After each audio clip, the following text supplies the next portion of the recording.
এই ঘটনাটি ইরাকের বিখ্যাত আলেম মালিক বিন দিনারের জীবনের এক মর্মস্পর্শী পরিবর্তনের গল্প বর্ণনা করে, যা তিনি নিজেই একটি বয়ানে বলছিলেন।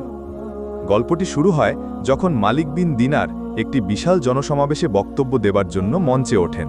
তখন শ্রোতাদের মধ্য থেকে একজন বৃদ্ধ তাকে জিজ্ঞেস করেন যে তিনি কিভাবে তার অতীতের মাতাল জীবন থেকে ফিরে এসে আজকের এই অবস্থানে এসেছেন। মালিক বিন দিনার ঘটনাটি স্বীকার করেন এবং তার পরিবর্তনের গল্প বলতে শুরু করেন। তিনি বলেন, এক কদরের রাতে তিনি মদের বোতল নিয়ে বাড়ি ফেরেন, কিন্তু তার 3 বছরের শিশুকন্যা খেলতে গিয়ে দুর্ঘটনাবশত বোতলটি ভেঙে ফেলে। পরের বছর আবার কদরের রাতে তিনি যখন মদের বোতল নিয়ে বাড়ি আসেন, তখন তার মৃত কন্যার কথা মনে পড়ে তার বুক ভেঙে যায়। তার কন্যাটি 3 মাস আগে মারা গিয়েছিল। তিনি মদের বোতলটি ফেলে দিয়ে ঘুমাতে যান। সেই রাতে তিনি এক ভয়াবহ স্বপ্ন দেখেন। স্বপ্নে এক বিশাল সাপ, যা ছিল তার নবস বা কুপ্রবৃত্তির প্রতীক, তাকে তাড়া করে আগুনের দিকে নিয়ে যাচ্ছিল। তিনি দৌড়ে এক দুর্বল বৃদ্ধের কাছে, যা ছিল তার রূহ বা আত্মার প্রতীক, সাহায্য চান। কিন্তু বৃদ্ধটি দুর্বলতার কারণে তাকে সাহায্য করতে পারেন না।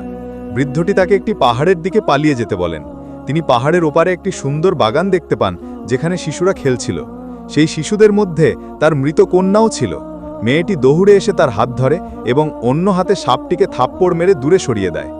তখন তার কন্যা তাকে ব্যাখ্যা করে বলে, ওই বিশাল সাপটি হল তার বাবার নিজের নবস, অহং বা কুপ্রবৃত্তি, যাকে তিনি পাপের খাবার খাইয়ে এতটাই শক্তিশালী করেছেন যে তা তাকে জাহান্নামে নিয়ে যাচ্ছিল। আর ওই দুর্বল বৃদ্ধ লোকটি ছিলেন তার রূহ, আত্মা, যাকে তিনি ইবাদতের খাবার না দিয়ে অনাহারে রেখেছিলেন। তাই রূহটি তাকে সাহায্য করার মতো শক্তিশালী ছিল না।